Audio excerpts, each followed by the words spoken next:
Hoy día miércoles 23 de octubre 2019, como todos los miércoles científicos. Hoy día tenemos como invitado al doctor Arquímedes Martín Ramón Pinedo. Su tema es endocarditis infecciosa. El doctor Martín Ramón es especialista en medicina tropical e infectología, control de infecciones y uso racional de antimicrobianos. Adelante, doctor. Muchísimas gracias, doctor. Ante todo, agradecerle por la invitación. Saludarlos a todos ustedes. Gracias por venir. Bueno, obviamente la endocarditis es un tema bastante amplio, bastante complejo. Es un tema que de verdad, incluso al día de hoy, desde 1840, desde que se comenzaron a establecer los diagnósticos de endocarditis de una manera más sofisticada, ha traído problemas. Incluso hasta el día de hoy no es que se tenga una noción del tratamiento más adecuado o más específico para cierto germen. Esto en parte es porque tiene una gran variabilidad en cuanto a los gérmenes que lo producen. También es en parte a que muchos de estos gérmenes cambian, evolucionan con nosotros y con la sociedad. Y tercero, también es porque cada vez ha habido más tipos de intervenciones de nivel más avanzado que han propiciado la aparición de nuevos gérmenes para este mismo diagnóstico. Entonces, bueno, les daré un poquito de lo que considero que puede ser importante para nosotros. Lo primero, lo que siempre nos dicen los profesores cuando entramos a la universidad, una vez que llegamos a clínicas, establece tus diagnósticos diferenciales, ¿no? O sea, cuando dices un perro, bueno, no, dices, este animal tiene 4 patas, tiene una cola larga, tiene ojitos rasgados, entonces puede ser un gato, pero también hay una serie de posibilidades que se tienen que establecer, ¿no? No necesariamente, cuando piensas en cascos, debes pensar en caballos, también debes pensar en las otras posibilidades. Bueno, entonces, primero, establecer otros diagnósticos de endocarditis que imaginológicamente pueden establecerse como tales, o también en todo caso te pueden dar una sintomatología general, muy similar. Por ejemplo, las endocarditis reumáticas, las lúpicas, las trombóticas somaránticas, pueden darte la misma imagenología, te pueden confundir mucho en el diagnóstico. Entonces tienes que hacer las diferenciales. Las diferenciales las haces y estableces si es que puedes seguir con ese tratamiento o no, o si prefieres darle tratamiento como si fuera una endocarditis infecciosa, para luego descartar o no, ¿no? ¿Y cómo se hace eso? Usualmente siguiendo tus marcadores inflamatorios, como el PCR, el cuento leucocitario, ver tus hemocultivos, y tienen que ser muy buenos hemocultivos, puesto que, como verán más adelante, la epidemiología está cambiando. Y gérmenes que antes se consideraban que eran contaminantes, ahora pueden estar ocasionando una endocarditis. ANA, anticuerpos antinucleares, anticuerpos antifosfolipídicos, fosfolipídicos y factor reumatoideo a veces. La clasificación actual no es tan simple como endocarditis de válvula nativa o válvula protésica. Ahora se pueden hacer ciertas subdivisiones, ¿no? Como la asociada a atención en salud, debido a que cada vez hay más actividades, ¿cómo está Cristian? Actividades que están asociadas a la producción de endocarditis. De hecho, el solo colocar un catéter Swan-Ganz, por ejemplo, imita mucho a la fabricación, a la creación de un modelo de endocarditis en animales. Entonces, hay que tener en consideración eso. El uso de drogas intravenosas, aunque aquí en Perú no se escucha mucho de ellos, es un tema que también está corriendo mucha importancia, ¿no? Sobre todo en países en los cuales pues, tienen acceso a este tipo de drogas, como la heroína, la cocaína. Ya. Y la clasificación clásica, ya de hace más de un siglo, ¿sí? Casi ya van a ser 2 siglos, endocarditis aguda y endocarditis subaguda, clásicamente asociadas, ¿no? La endocarditis aguda a Staphylococcus aureus y la endocarditis subaguda a la Streptococcus viridans. Eso tiene sus razones de ser. Y la forma de presentación de esto, o sea, la forma aguda que nos decían, no, se da en cuestión de días a semanas, menos de 3 meses, y que la toxicidad del paciente es muy alta, ha cambiado ya. ¿Por qué? Porque ahora existen antibióticos, existen tratamientos. Entonces, la forma de presentación del germen ha bajado. Ya no es tan agresivo como solía ser antes. Pero a pesar de que cambian los gérmenes y cambian también sus propiedades y las formas de tratamiento, Teóricamente no es que haya mucha evolución en incidencia de la infección, ¿no? Aparentemente, eso es una apariencia en realidad. Se dice que cuando comenzó la revolución industrial y después de ella, cuando ya la gente tuvo más acceso a atención médica, atención dental, apareció la anestesiología y similar, las posibilidades de enfermarte por un estreptococcus, por una neumonía bacteriana o de enfermarte de caries dental, bajó. Y con ello bajó el tipo de germen. Entonces, en los inicios de la era antibiótica, en los inicios de la actividad médica, ya un poquito más avanzada gracias a la anestesia de los antibióticos, sí hubo una disminución de la incidencia. Y se mantiene de manera sostenida en el tiempo. Pero ha cambiado también, pues, ¿no? Cierto, se dejó de tener neumonías, pero se hicieron más intervenciones quirúrgicas con tórax abierto, ¿no? También se hicieron más cateterismos y se inventaron nuevos métodos invasivos.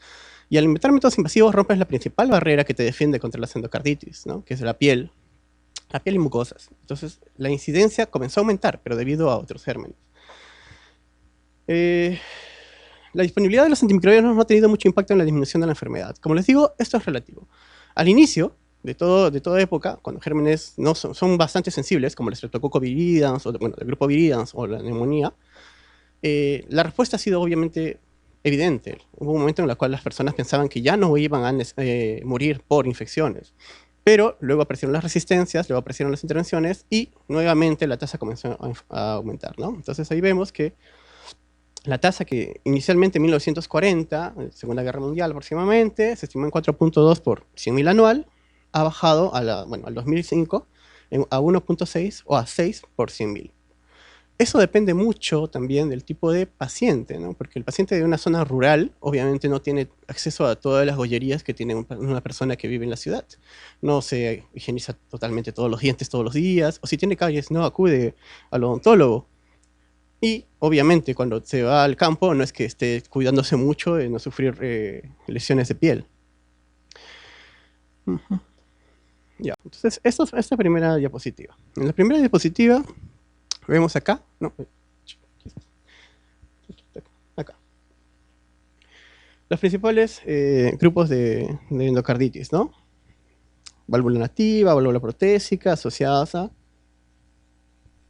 drogas endovenosas y asociadas a actividad hospitalaria o en todo caso a salud. ¿Qué se observa? Para el 2005 aproximadamente, estas dos, ¿no? Las asociadas a actividades hospitalarias o asociadas a atención a salud, en las que se asocian también a válvula protésica, habían alcanzado porcentajes elevados, ¿no?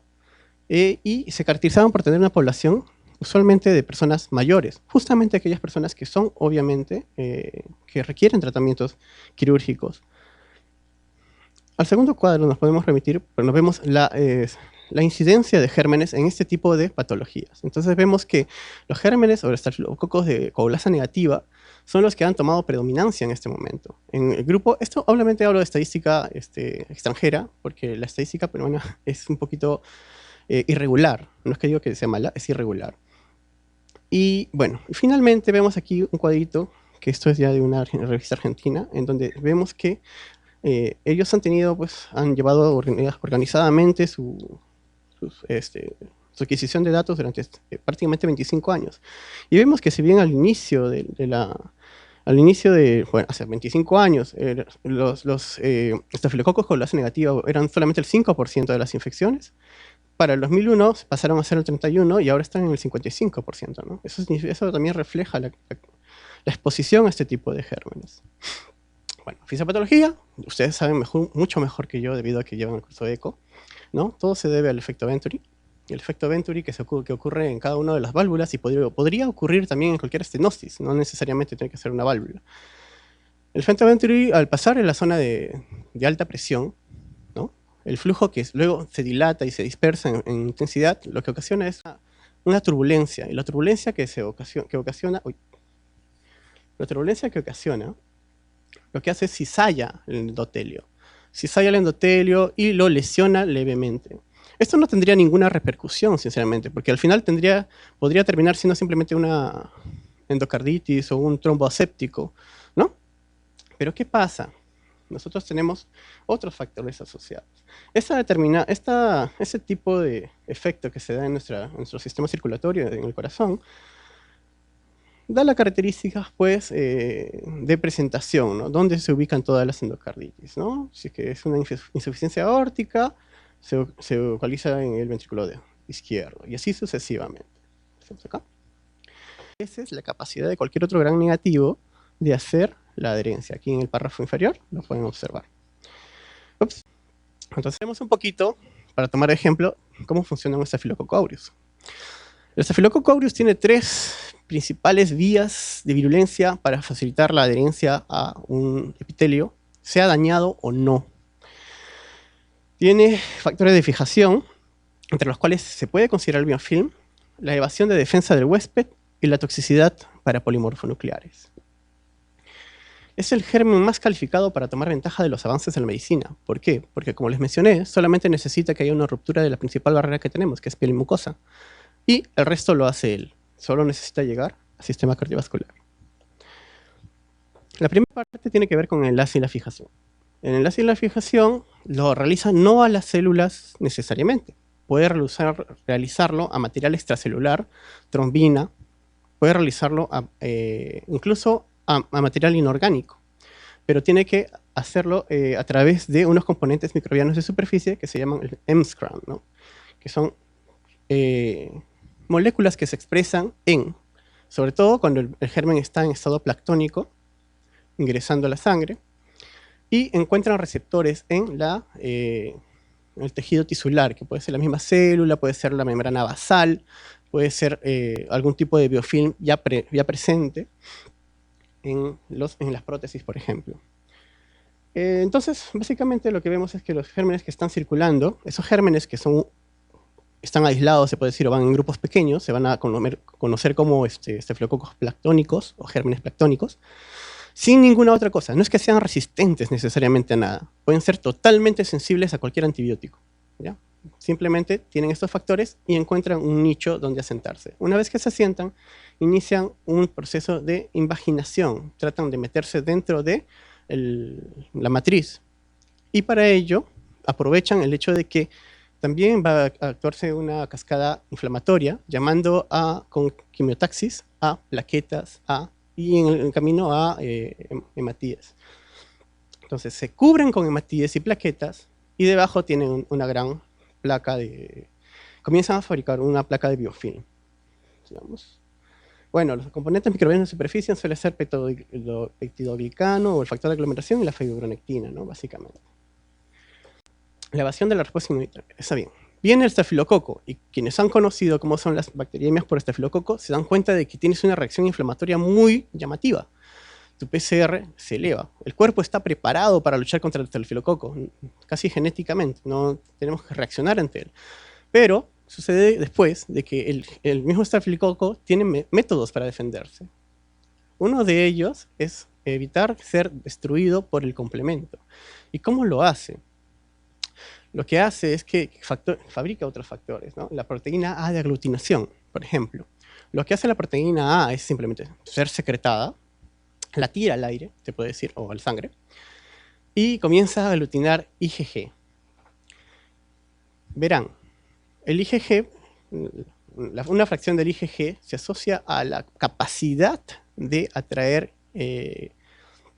complemento, y en especial el complemento 3, que se encarga de la opsonización del germen. Cuando ocurre esto, cuando tira esta aglutinina al aire, lo que ocurre es de que todo el complemento que está circunscribiendo o tratando de entrar a la lesión, no entra a la lesión, sino que se adhiere a este complemento, al IgG, y forma complejos inmunes, que después nosotros los vemos pues ya reflejados en las lesiones de Hannaway, ¿no? De los de Osler, los vemos allí reflejados. Entonces, después de ello, tenemos otras formas de evitar, ¿no? Por ejemplo, ya se ha formado el biofilm y el germen está lanzando su aglutinina. Entonces tienes que dentro de esa misma área llegaron algunos leucocitos, no todos los que debieron haber llegado, pero llegaron algunos leucocitos. Y los leucocitos eliminan un germen a través de la secreción, se puede decir, de sustancias. Una de las más importantes es el peróxido de hidrógeno. El peróxido de hidrógeno. Y también envían otros lipasas y similares, ¿no? Entonces, con el peróxido de hidrógeno, ¿qué hay? Estas células, lo que tratan de hacer, las bacterias restantes que están allí, se defienden y dejan sobrevivir una pequeña cantidad. 5% de todos los gérmenes que ya están dentro de una placa trombótica suelen sobrevivir. Y esto es suficiente porque lo que pasa a continuación es esto de acá. Se forma el biofilm. Cuando el germen está estresado, secretan unas sustancias, y estas sustancias se forman como neurotransmisores para nosotros, se comunican a través de ellos. Entonces, uno que está en vecindad con el otro, le envía estos sustratos de estrés.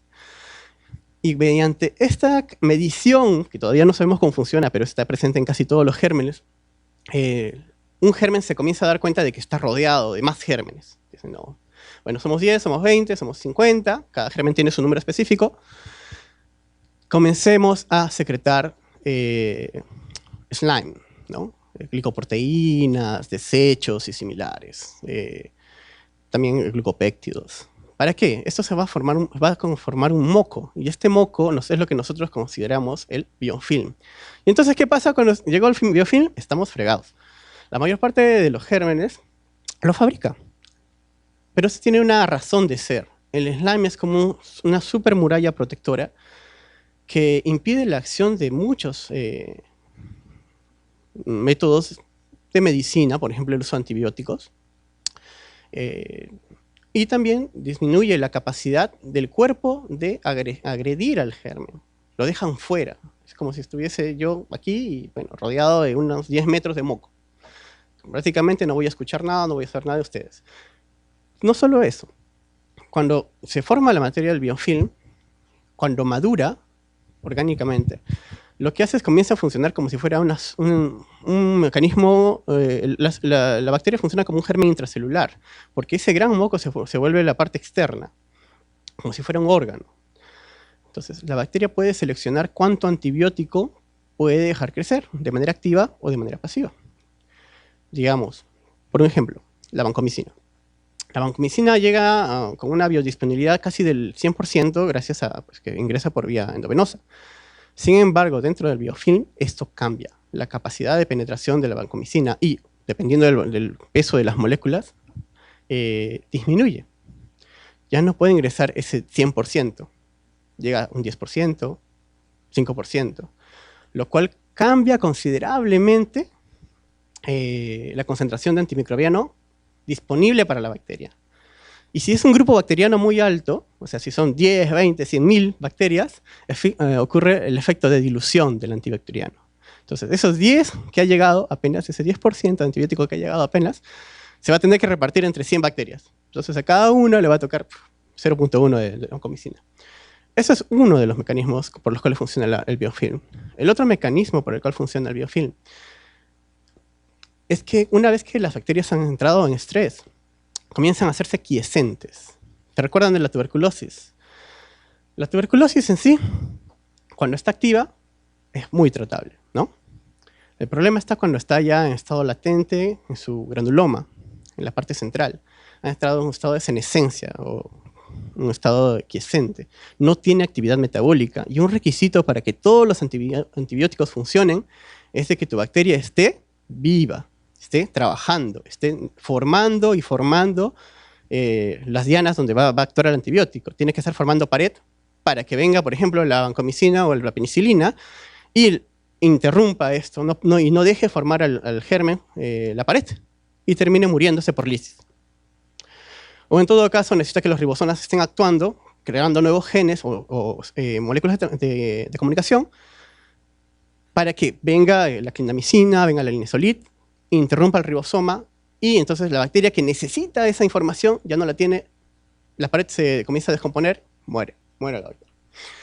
Entonces, cuando entra en estado quiescente, terriblemente ya no se puede hacer gran cosa. Lo que se hace en otras situaciones, como las heridas o similares, ingresar de manera quirúrgica, tratar de eliminar lo más que puedas el biofilm y a iniciar con las curaciones, tratando de evitar que se forme nuevamente este biofilm. Pero en la endocarditis no se puede hacer eso, por lo menos no de manera cotidiana. Entonces, eso también representa un gran problema con respecto al uso a la creación del biofilm. Bueno.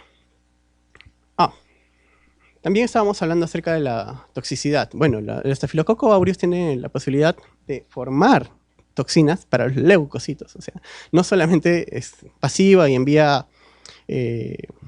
faroles para que el organismo se confunda, sino también que de manera activa puede eliminar leucocitos. ¿A través de qué? De lipasas, ¿no? Perfecto.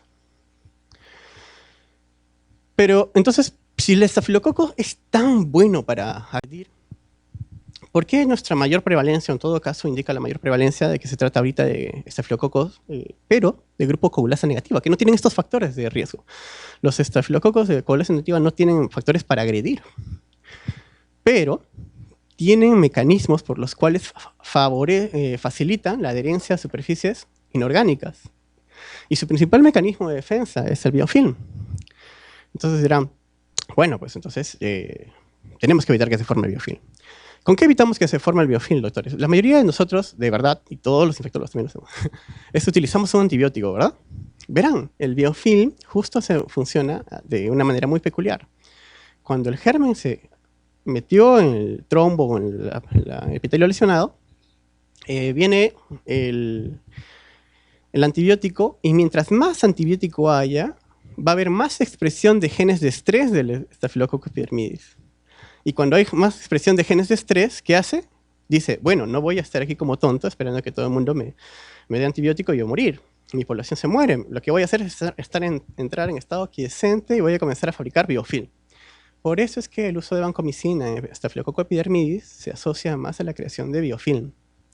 ¿Ok? Entonces, no es necesariamente, parece que estamos tratando, y estamos tratando, pero si es que no fuera necesario, más bien estamos facilitando que el germen comience a tener características propias. Y es por eso que también cuando ven un catéter arriba y sale Staphylococcus epidermidis, se les pide que quiten el catéter, porque por el catéter, ¿qué pasa? Antibióticos también. Y hay biofilm dentro de ese catéter. Y mientras más antibióticos des, esa zona no va a poder ser eliminada. Entonces, por eso se les pide que suelen retirar los catéteres. Es una medida que tal vez puede parecer exagerada, pero ya que sabemos que ya un buen porcentaje de las endocarditis son ahora asociadas a atención en salud, es una medida bastante razonable y poco costosa. Bueno, nada. Para explicar brevemente, en la primera parte viene la parte de la absorción. Una bacteria encuentra una superficie que puede estar lesionada o no. Si es epidermidis, tiene que estar lesionada y comienza a expresar sus proteínas de adhesión. Después viene la segunda parte, en donde comienzan a comenzar a enviar estratos secundarios como método de comunicación. Y comienza la microcolonia, ¿no? Y las microcolonias luego ya alcanzan una cantidad, una densidad. La bacteria mide cuánto de estos sensores tienen en su entorno y dice, no, es hora de hacer biofilm. Comienza con el biofilm, que son los hexapolisacáridos principalmente, en el caso de los estafilococos. Y obviamente ahí hay diferentes problemas, ¿no? Que tiene pH alterado, barrera de flujo antimicrobianos, los gérmenes son metabólicamente inactivos, etc. Pero obviamente la bacteria no va a querer quedarse allí. Todo germen quiere progresar. Entonces va a enviar émbolos, chiquititos, microémbolos. Va a enviar células nuevamente únicas que se llaman células lactónicas, nuevamente. Y así va a terminar colonizando otras áreas del cuerpo. Por eso es que antes, cuando había gérmenes predispuestos, como por ejemplo el neumococo, encontrabas neumonías, que podrían haber comenzado como neumonías o bien habían comenzado como lesiones valvulares que se impregnaron de un neumococo y posteriormente desarrollaron neumonías a repetición. Bueno, este tema no lo vamos a hablar porque es un poquito engorroso, pero básicamente quiere decir que ya, si se fijan, ya los gérmenes están cambiando, ¿verdad? Les digo que ahora los gérmenes que están predominando, porque el Staphylococcus coagulasa negativa, epidermidis, es el más predominante, nos estamos quedando sin antibióticos. Entonces viene el tratar de hacer que funcione el tratamiento sin antibióticos. El que está dando más resultados ahorita es la terapia de fagos, ¿no? De manera de estudito pequeño, se logra que ya un biofilm formado sea atacado por cargas virales de esos famosos fagos o bacteriófagos, sintetizados para los gérmenes en especial. Son destruidos los gérmenes, dejan de producir, son colonizados, su maquinaria es destruida y por lo tanto el slime deja de producirse. Bueno, En Estados Unidos la tendencia de la edad promedio es de 56 años. La susceptibilidad se debe a que obviamente las válvulas ya perdieron muchas de sus propiedades de elasticidad y capacidad de no ser lesionadas. En pediatría suele ser un cuadro raro de 0.55 en cada un millón de personas, de niños. Y en niños mayores que solamente se suelen asociar a malformaciones cardíacas congénitas, ¿no? Vamos. Esto es en INCOR. Ya, aquí les puse el cuadro en realidad para recordarnos algo que siempre he querido decirles. Tiene que ver con la recuperación de los datos. Cuando tienes un paciente con endocarditis, usualmente llega a, bueno, casi el 90% de los casos que llegan a INCOR requieren un tipo de cirugía. Sin embargo, a anatomía patológica y a cultivos no llegan el total. Ahora está mejor, muchísimo mejor, porque se han ido aumentando eso. Los residentes ahorita están más activos, más pilas y traen buena cantidad de los pacientes con endocarditis. Pero usualmente, hasta hace un año o 2 años, los cultivos se perdían. Muchas veces hemos tenido que subir hasta sala de operaciones a buscar un cultivo que ya estaba podrido prácticamente después de 2 o 3 días. Entonces, lo que se recomienda y se hizo hace 3 años es hacer un flujograma. Un flujograma en el cual la orden de anatomía patológica y cultivo se tenía que realizar antes de entrar a la sala. Y que, por favor, quien sea que tome la muestra, la lleve de manera estéril, en todo caso, le dé de manera estéril al técnico, y que el técnico la baje inmediatamente, completa, al laboratorio. Sí, ¿por qué? ¿Por qué completa? Porque se necesita la macro, se necesita la visualización completa de la lesión, si se puede, ¿no? Y esa muestra completa no le va a pasar nada cuando la cultiven. La van a llevar de aquí hay 3 laboratorios y la van a volver a traer. Pero la van a volver a traer si es que les avisan que tienen que traerla, porque muchas veces no se han avisado y la muestra se ha perdido, ha terminado lejos del INCOR. Por eso es que aquí tengo 2 cuadros. Lo primero es de que desde que estoy en el INCOR, allá había una base de cerca de 15 o 20 válvulas con endocarditis. Han habido 113 pacientes que meritaban que tenían ese diagnóstico. Pero en anatomía patológica, a la actualidad, perdón, solo se ve de manera muy tenue, solo hay 57 pacientes que tienen anatomía patológica. Es muy poquito, porque es desde el 2011. Y entonces, esos son los que tenemos más completos. La información me la facilitó el amigo, el anatomopatólogo, y la voy a presentar. En el INCOR tenemos endocarditis infecciosa. La proporción es de 14% son endocarditis en válvulas protésicas, 86% son en válvulas nativas. Vemos que hay un gran porcentaje en la parte marrón, ocre, que es 61% de pacientes que llegan acá y ya no son cultivables. En todo caso, el cultivo es negativo. Esto se debe pues en muchas razones, pero la principal es de que usualmente el paciente aquí en el Perú siente fiebre y le dan un antibiótico en la farmacia. Los días siguientes o 3 días vuelve a sentir fiebre y le paga por otro antibiótico más fuerte. Cuando ya se siente muy mal, recién acude al médico y le da otro antibiótico. Y cuando llega al cardiólogo ya ha recibido 2 o 3 cursos de antibiótico. Y cuando lo refieren al INCOR, ya ha recibido por lo menos unos 6 cursos de antibiótico más. Entonces, eso hace que nuestras cifras en el INCOR sean tan bajas en la captura de gérmenes. Sobre esto quiero llamar la atención. Tenemos un germen Burkholderia acá. Este germen Burkholderia, lastimosamente, no lo puedo considerar muy fidedigno porque nosotros pedimos anatomía patológica para comprobar si son gram negativos o gram positivos. Y lo cierto es que este Burkholderia nunca salió en la anatomía patológica. Eso es prácticamente un llamado de atención. ¿Por qué? Porque significa que la muestra no fue bien envasada. Posiblemente se contaminó en el camino y luego fue cultivada. Y después de cultivarse, vino a la anatomía patológica y no se encontró el germen. Entonces hay que capacitar o en todo caso advertir a los que hacen tanto el transporte como el muestreo en el medio para que lo hagan de la manera más aséptica posible. Ya. Si descartamos los otros gérmenes, o sea los gram negativos, básicamente nos queda Epidermidis, Aureus y el grupo Streptococcus, el grupo Viridans. Y como se habrán dado cuenta, seguimos las mismas características que a nivel internacional. Epidermidis con un 44%, un poquito menos. Estafilococo aureus con un 12% y Streptococcus viridans con un 20% de los casos que se tienen. Bueno, y como no tenía mucho que ofrecerles, la verdad, porque casi todo está establecido o en todo caso está guiado, voy a hablar un poquito de los puntos que usualmente me preguntan cuando vamos a responder las interconsultas de endocarditis, ¿ya? Primero, los criterios diagnósticos, ustedes los manejan muy bien. Lo único que agrega la guía europea es el uso de imágenes, perdón, el gallo.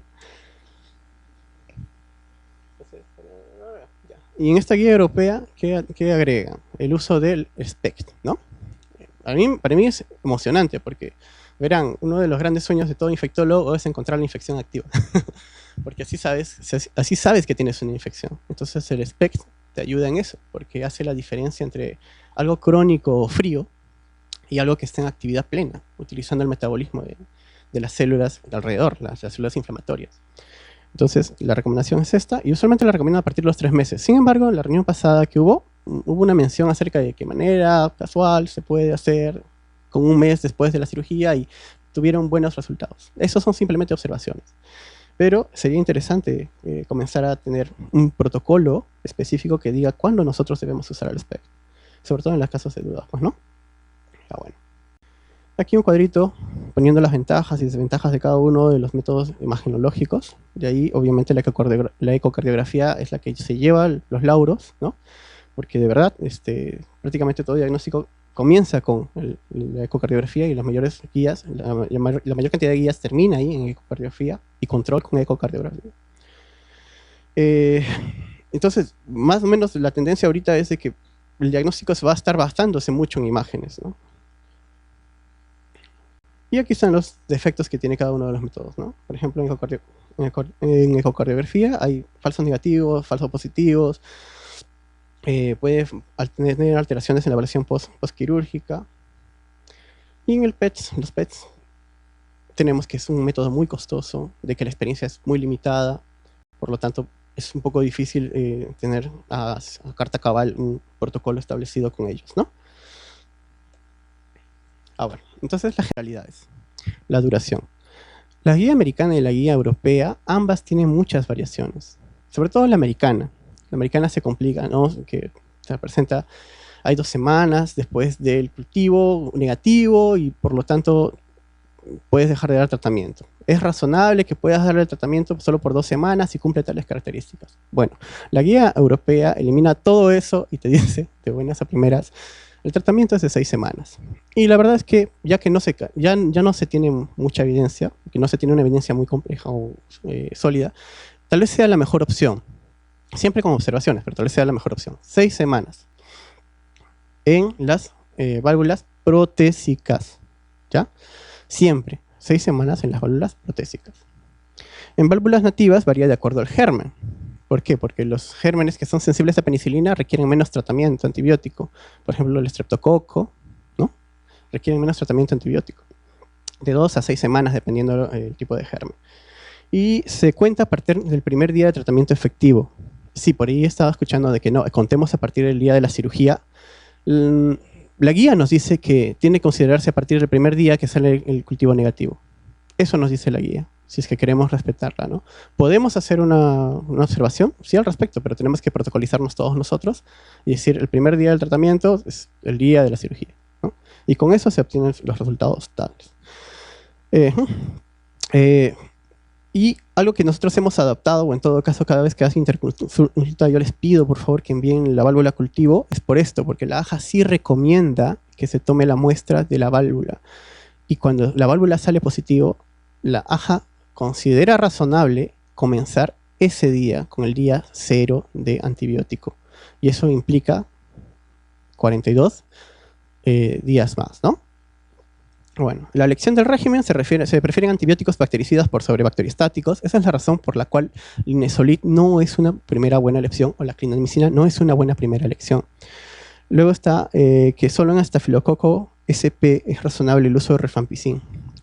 Eso es cierto, por lo que les he mencionado, el glicocálix, ¿verdad? En todo caso, el biofilm, ¿verdad? El biofilm, el único antibiótico que penetra adecuadamente al biofilm del Staphylococcus aureus y del Staphylococcus epidermidis es la rifampicina. Pero esto nos da una responsabilidad. ¿Cuál es la responsabilidad? La responsabilidad es de que sepamos cuándo tomar cultivos, puesto que la rifampicina es buena entrando a ese lugar. Lo malo es que si tú tienes un germen activo, o sea, no en el biofilm, sino fuera, si tienes bacteriemia activa, tienes un germen que está totalmente despierto como para generar mecanismos de resistencia rápidamente. Entonces, tienes que tener bacteriemia negativa. Y esto suele ocurrir entre el tercer y sexto día. ¿Y cómo tienes que hacer la comprobación? Con cultivo. Porque si el cultivo es positivo, tu tratamiento está mal, está fallando. Tienes que establecer otras estrategias de tratamiento, como otros antibióticos, tratamiento quirúrgico, tal vez otras cosas. La rifampicina se usa cuando no hay gérmenes planctónicos. Obviamente es lo que ya les mencioné. Puntos de discusión. En casi todos los gérmenes que se encuentran en las dos guías va a haber cierta homogeneidad. Sí, ¿no? Estreptococo con penicilina, con ampicilina, con ceftriaxona. Enterococo con ampicilina, con ceftriaxona. Similar. Pero en estafilococo no es tanto así. En estafilococo hay una variación, porque se paran estudiando cada vez más, porque también los casos con estafilococo suelen ser más complicados. Presentan abscesos, presentan fístulas, presentan cosas demás. Entonces, los puntos en discusión que se tienen con estos gérmenes principalmente son la sinergia de antimicrobianos, la vía de administración de antimicrobianos, el uso de aminoglicósidos y el uso de vancomicina en endocarditis por Staph aureus meticilino sensible, que es un tema que también he visto aquí. Entonces, en el tratamiento sinérgico por endocarditis infecciosa de válvula protésica por Staph SP, se acepta el uso de terapia combinada, siempre. Es muy raro que alguien te recomiende que no mezcles rifampicina con vancomicina, con betalactámicos. No. Usualmente te piden 2. En algunos llegan hasta 3 antibióticos, ¿no? Genta, rifa y vancomicina o betalactámico. Suele ser, si es que digamos, también hay una anotación, una acotación. Si es que hay un antibiótico que es resistente, o sea, el germen es resistente a uno de esos antibióticos, se pide suplantarlo con otro. Entonces, usualmente recomiendan ciprofloxacin. ¿Por qué ciprofloxacin? Porque tiene buena penetración a tejido, tiene una buena biodisponibilidad y buena concentración en tejido. Luego viene cotrimoxazol y dirás, ¿por qué cotrimoxazol? ¿No? Pastilla, eso le das para la diarrea. Claro. Lo mismo que el ciprofloxacin, también tiene una buena biodisponibilidad y también tiene una buena adherencia a tejidos. ¿Y es donde queremos que entre? Al tejido. Es eso. Por esa razón se sugiere. El uso de gentamicina en endocarditis infecciosa de válvula nativa por Staphylococcus SP. No se recomienda. En ninguna de las dos guías desde el 2015 se recomienda la gentamicina. Entonces, más bien han asociado el uso de gentamicina con problemas de nefrotoxicidad y otros problemas auditivos y similar. Entonces, prefieren no utilizarlo. Obviamente, no vamos a ser categóricos y negar totalmente el uso, pero en los pacientes que estén relativamente estables, con una buena evolución o sin pronóstico malo, sería muy beneficioso para ellos utilizar solo un antimicrobiano, que no sea nefrotóxico.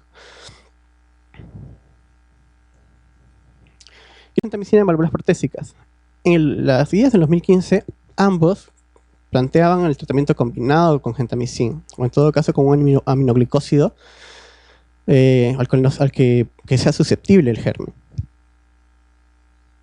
Pero quizás el año pasado salieron unos pequeños estudios chiquititos en los cuales se veía que los resultados al final del tratamiento con gentamicina o sin gentamicina eran muy similares. Entonces, si son muy similares, tal vez la gentamicina está de más y posiblemente estemos colocando más riesgo sobre nuestro paciente. Y nuevamente, no es ser categórico, porque hay pacientes que tal vez ameriten la sinergia o tal vez necesiten el antibiótico con aminoglicósido. Pero tal vez deberíamos estar probando otros antibióticos que no son tan nefrotóxicos, ¿no? Para hacer sinergia, cefalosporinas o similares. Entonces, aparentemente, si es que se acumula más evidencia, esa recomendación ya no de usar gentamicina ya no va a estar. La vancomicina en germen sensible a la meticilina. Sí, es cierto. Nuestra mayor cantidad de gérmenes aquí son vancomicinos sensibles, meticilino resistentes. Definitivamente. Cuando es Staphylococcus aureus, no. Nuestros Staphylococcus aureus aquí en el INCOR son tradicionalmente sensibles a la oxacilina. Hasta con un estornudo las matas. Pero los otros no.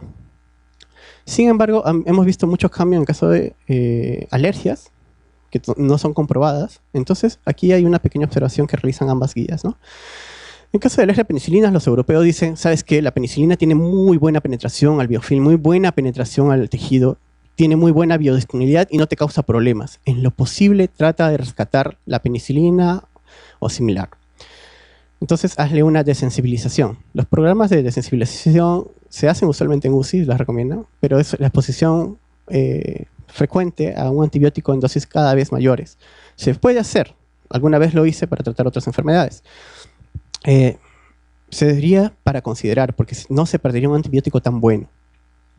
Y la guía europea considera posibilidad de daptomicin más otro antibiótico. Daptomicin no lo tenemos acá, pero les voy a comentar algo por si acaso se los mencione. La daptomicina es un excelente antibiótico. Si tú lo comparas en algunas endocarditis, comparados con oxacilina, es mucho mejor que la vancomicina, por ejemplo. Pero ¿qué pasa con la daptomicina? La daptomicina suele ser inactivada, aquí el amigo químico farmacéutico es inactivada por el surfactante pulmonar. ¿Y qué pasa? Que uno no puede vivir sin sus pulmones. Y la endocarditis izquierda está usualmente pasando el pulmón, ¿verdad?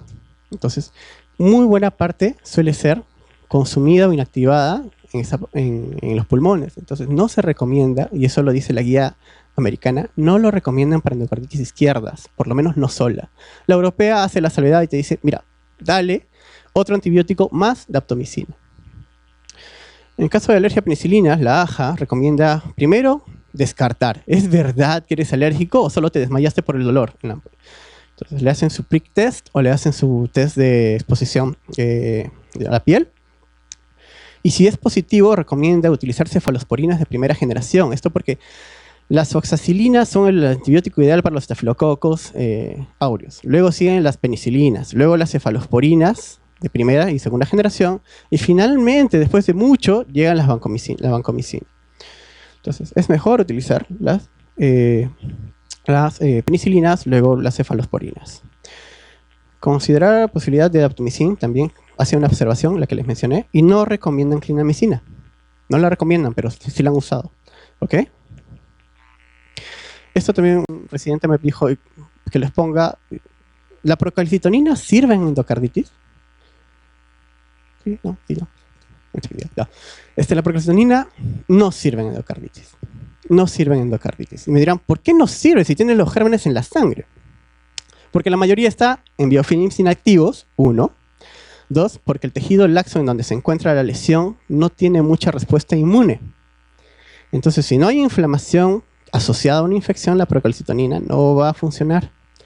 ¿Cuándo te comienza a elevar la procalcitonina en una endocarditis? Cuando estás a punto de tener una sepsis, por ejemplo, una sepsis por endocarditis. O sea, tus gérmenes ya se fueron de ese lugar y se han ido a otro lado.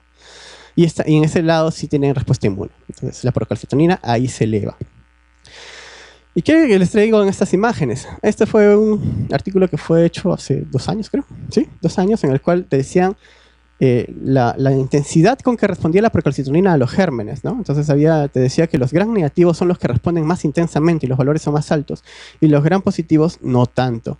Pero que hicieron la observación en el cuadro al lado de que posiblemente esté en relación al sitio donde está ocasionando la infección, porque en los sitios donde hay más respuesta inmune, hígado, pulmón, cerebro, corazón, la PCT va a estar más elevada. Mientras que si fueran en el corazón, tejido laxo, tejido subcutáneo, piel, en todo caso la piel que es muy externa, no va a haber mucha respuesta inmune, no va a haber mucha procalcitonina. Y aquí hicieron la comparación del PCR para evaluar junto con la procalcitonina y llegaron a la conclusión: no se puede usar la procalcitonina para descartar o aceptar un diagnóstico de endocarditis. No se puede aceptar. Pero sí te sirve para monitorizar lo que les estoy diciendo, las complicaciones infecciosas en un paciente que tiene endocarditis. Entonces Disculpa, aquí el mensaje para... Doctor Martín. 20 minutos. No se preocupe, ya estoy terminando. Sí. Ya. Acotaciones para el uso de la IA. Eso también. Los tratamientos empíricos es cuando el germen no se conoce en absoluto. Entonces te vas a tu epidemiología, que es la que les presenté al inicio, que básicamente son gérmenes estafilococo coagulación negativo, vancomicina resistente. Y los tratamientos específicos se hacen con el MIC. Idealmente se tienen que hacer con el MIC, porque la concentración en tejido varía mucho dependiendo del antibiótico. ¿Se puede pausar tratamiento antimicrobiano? Sí, tiene que estar estable. Y no en caso de una reintervención quirúrgica. La profilaxis no suplanta el tratamiento de la endocarditis. Tienes que continuar el tratamiento, aún dentro de sala. ¿Se puede tener tratamiento ambulatorio? Sí. Hay parenteral ambulatorio una vez después de las 2 semanas de la fase crítica que recibes por vía endovenosa. Puedes hacerlo. Y también tienes parcialmente oral, que es el último estudio que han sacado este año, creo, en el cual te dicen de que sí, la evolución puede ser favorable, pero te hacen unas observaciones, que el paciente tiene que cumplir criterios para dichos tratamientos. Prácticamente son pacientes sin otras complicaciones ni inmunodepresión. Se debe contar con un servicio que facilite la evaluación del paciente de manera rápida y dinámica. O sea, no puedes dejar tu paciente sin evaluar más de 2 semanas. Y se debe contar con la posibilidad de administrar el tratamiento adecuado al paciente. La mayoría de estudios fueron hechos con linezolid vía oral, ¿no? Entonces, no es que no se tienen en realidad muchas condiciones para cumplirlo. Bueno, los pronósticos, ya ustedes lo manejan mejor que yo. Básicamente, si tienes un mal pronóstico al ingreso, deberías de considerar otro tipo de abordaje de la infección. Ustedes lo saben mejor que yo con un aspecto quirúrgico. Y en la evolución, tú ves si es que va bien o va a ir mal. Si tienes un estafilococo sensible, buena respuesta al tratamiento o ausencia de complicaciones de la válvula, ¿no? Eso es todo. Muchas gracias por permitirme este momento. Cualquier pregunta, estoy dispuesto. Muchas gracias, doctor Martín Ramón Pinedo.